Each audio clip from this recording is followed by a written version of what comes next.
welcome back to my channel. So this is the part 2 video of how to set up your Omnibus F4 Pro V2 for an RC airplane. So this the second part of the video.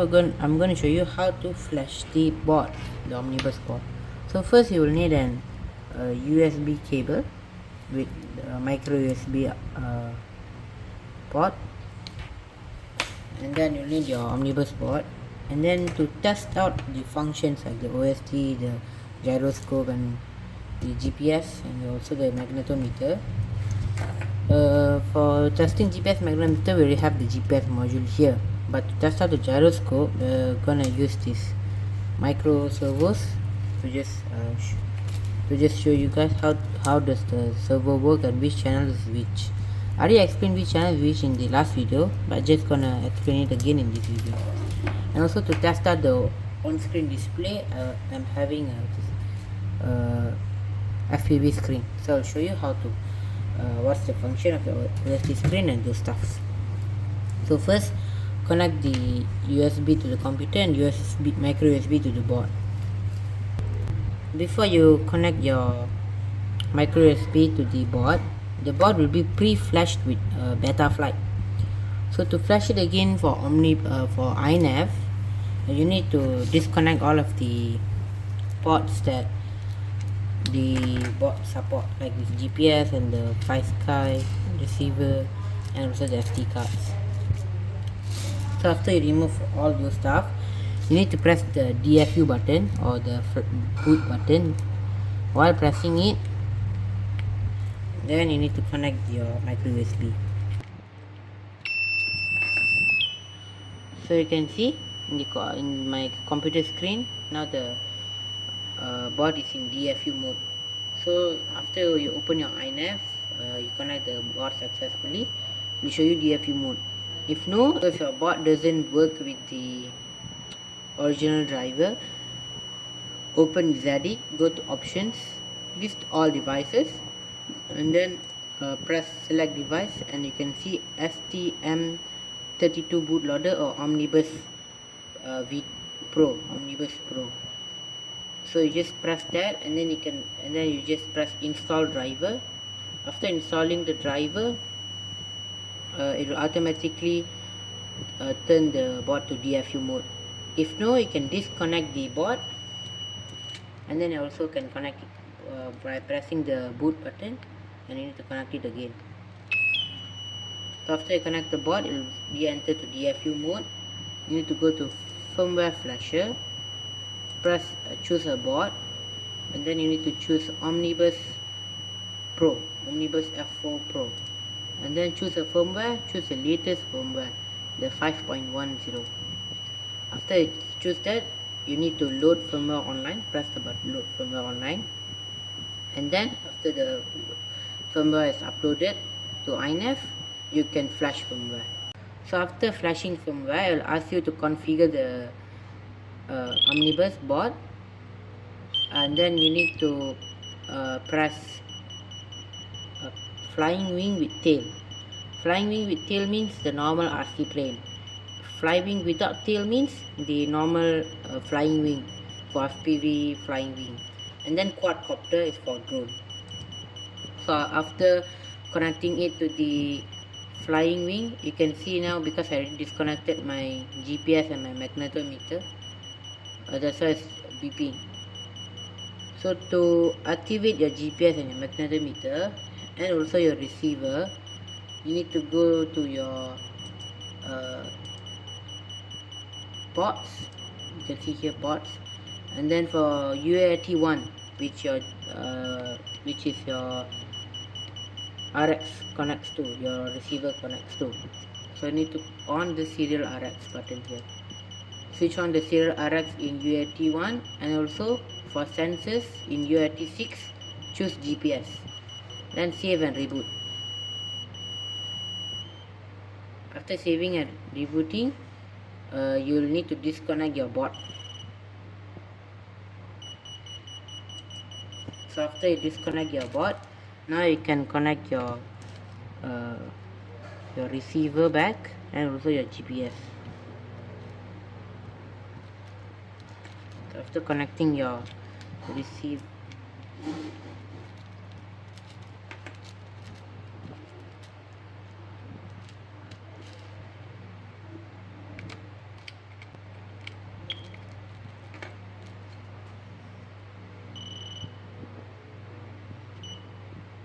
So after connecting your GPS and your receiver, you can see that GPS and magnetometer is on. So for return to home function, I'll show you also in this video how to use it. So first we go to setup. So first you need to calibrate your accelerometer and also your compass. So after you calibrate your accelerometer and your compass, you just follow the steps for calibration. You just follow the step 1, step 2, step 3, step 4, and the arrows must be following this one. Can you see the little arrow on the board? Yes, you need to follow that one. And then for magnetometer, you need to go to the magnetometer tab here, down here, press that, and also after that you need to configure which way is your magnetometer facing and which side is up. So you can see I already set my magnetometer my GPS like that. You can see this is the GPS. It's facing the front side of the plane. So this is the front side of the plane, also following the arrow, and you can see that it's facing upwards like this, and also facing frontwards like that. So you can change that by rotating this one. This slide for pitch, this slide for roll, and this one is for yaw. After that, you need to go to configure GPS. Press GPS. If you already configured the GPS, this GPS for navigation telemetry will be on, this switch. If no, you can just switch it on, and the protocol you need to choose U blocks. After choosing U blocks, you will need to save and reboot.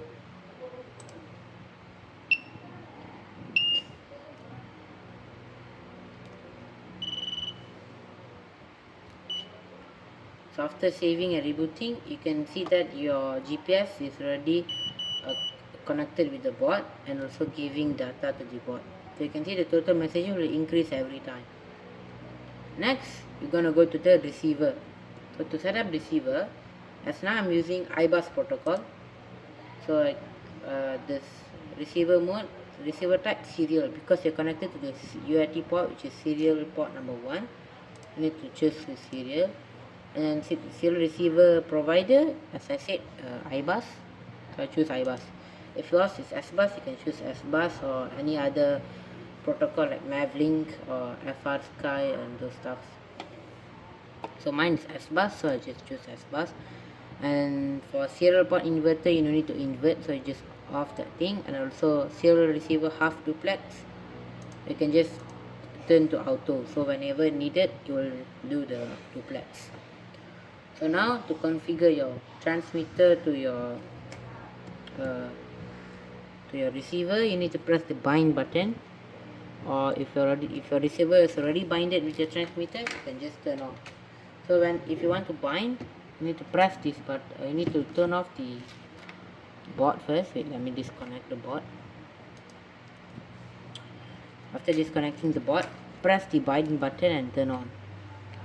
After press the bind button and turn on, you need to take your transmitter. I'm using a Fly Sky transmitter. So in Fly Sky transmitter, the bind key is over here. So press the bind key and turn on.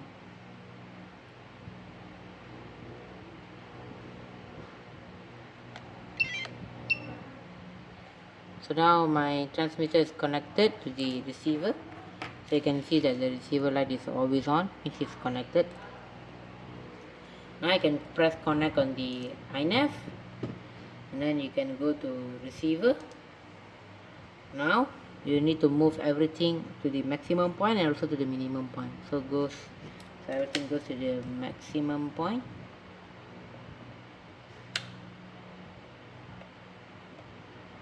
And the switch all, you need to configure the switch all.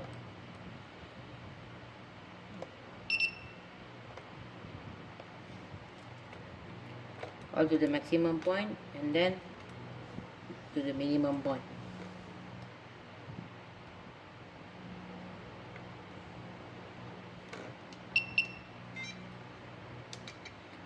if you also, you can choose display to display that everything is in your minimum point and also the maximum point. Just press OK, so everything will reach up to maximum point and then everything will reach to minimum point. Yeah, that's it.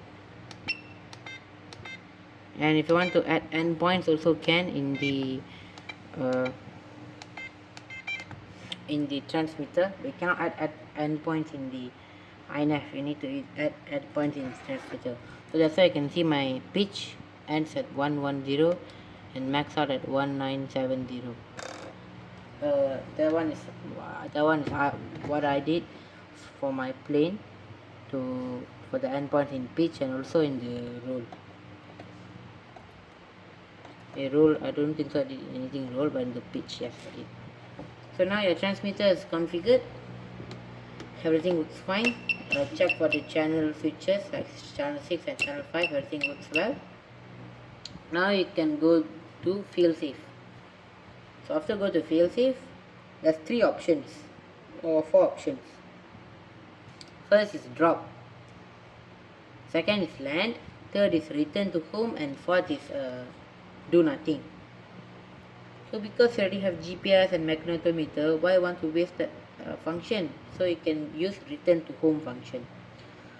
So after returning to, press return to home. So when the transmitter disconnects the signal or the receiver is out of range, it will automatically turn the aeroplane to home. After turning it to home, that's minimum fail-safe distance and also what the procedure for fail-safe distance. So after returning to home, if the GPS is less than 300 centimeter and the receiver still can't connect to the transmitter, it will automatically land. If it did connect, it will continue on like how we control the aeroplane. So you can choose the procedure also here, or you also can set up the minimum fail-safe distance. After setting up this, you can save and reboot. So after save and reboot, now you can go to outputs. To test out everything works well. So you can see here, my pitch works well, my yaw works well, and then my ailerons. And also you can reverse the output of the servos. After that, you can go to modes. So you need to assign at least one switch to arm your aeroplane. If you didn't assign any switches to arm your aeroplane, the aeroplane won't turn the motor on. So I assigned channel 6 for arming, and then also I assigned angle mode for full stabilization, manual mode for half stabilization and half manual control, and for full manual control and no stabilization. Next, we're going to go to black box. For black box, you need to insert at least 2 GB or at least 1 GB SD card. So when you install the SD card, you can see it's fatal error, reboot and retry. When you first install your SD card, it will come like this. There's no problem, just save and reboot. After saving and rebooting, now you can see the card is ready to use. Next, we're going to go to sensor to check every sensor is working well. You can see gyroscope works well. You need to shake the gyroscope violently to see any movement on the x-axis, y-axis and z-axis. You can see accelerometer works very well. Accelerometer is the main function to check everything works well or not. Magnetometer, which see the north, south, east and west, and also the altitude. And you can see the barometer is the altitude. After that, you can also set up your LED if you want. If you don't have, it's no problem. You can see the LED port is down here actually. Can you see that port? Yes, that's the port for LED strip. But I'm not using any of that, so I do not need to configure that. Next, we're going to configure OSD, on-screen display. So we're waiting for data. My OST already pre-designed my OST, so this is how my OST. You can customize your OST and your font here. If after you customize and the OST comes disoriented or disrupted in the FPV screen or FPV goggles, you need to change your font. That's the only way to fix that thing. So I'm using a Vision font. So if you want to follow that, you can also follow. And then for mission control, currently I'm living in Malaysia, so there is no Malaysia in this map, so I can't do any mission control. And I think so that's all it for this one. Let me check. Yes, that's all it. And then what else? Okay.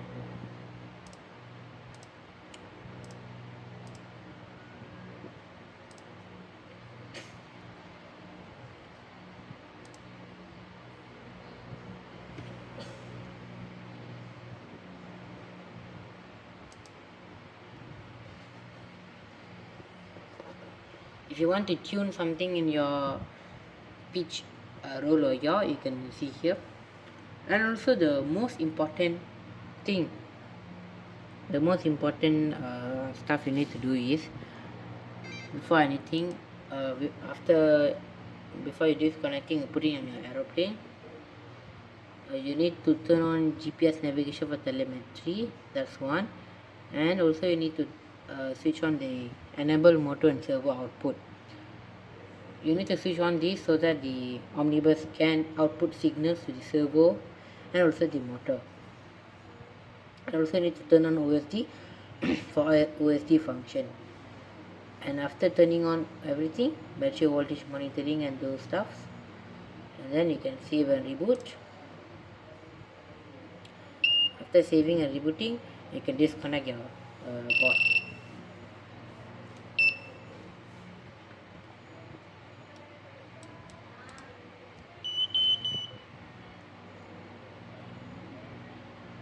So now we already learned how to program the Omnibus F4 Pro V2. Next, I'm going to show you the function of the OSD and also the servo outputs and also the gyroscope. So you'll need a 3S LiPo battery. Then you connect from T-dense plug to GST connector. Then you can connect. So before connecting, you need to turn on your transmitter.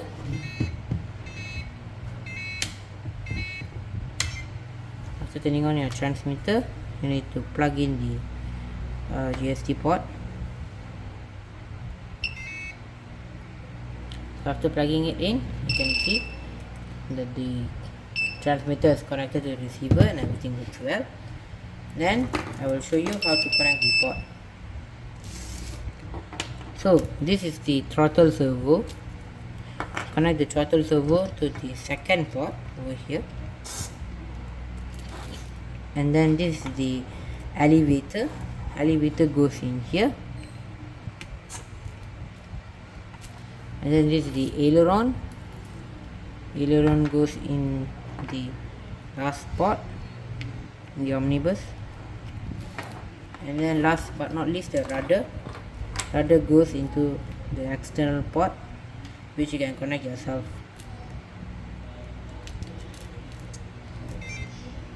Okay, after connecting that, you can see the rudder works quite okay.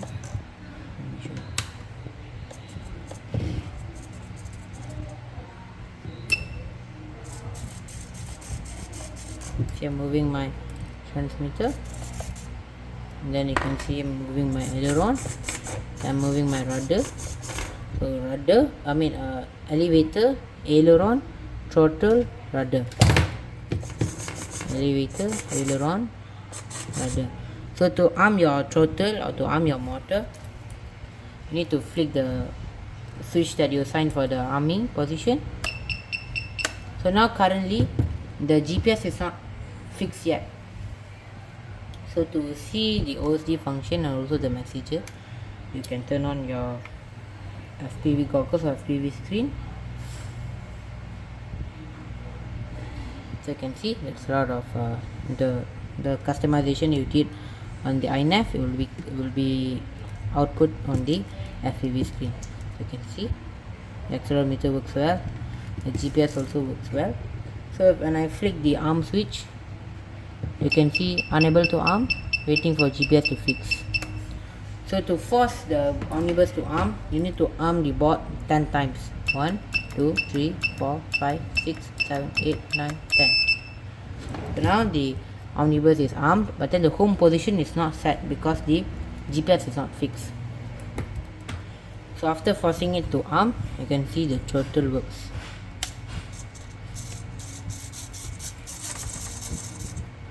So now to check the gyroscope, we'll need to turn on the modes to angle mode. You can see here angle mode, acro mode and manual mode. To turn the board to angle mode, and then you can see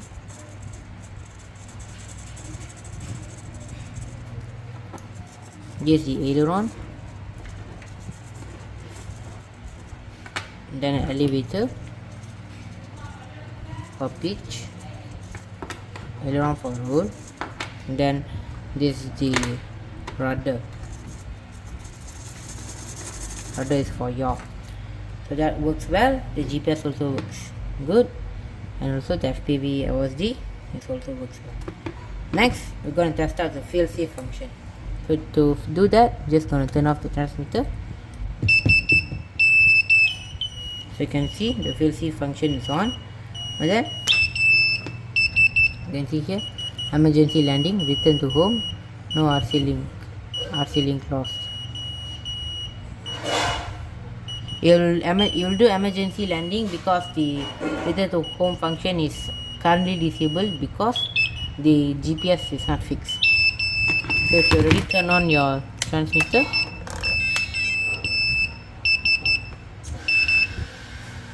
after turning on your transmitter, it will connect by itself. So you can see now the RC link is there, so you don't need to do anything.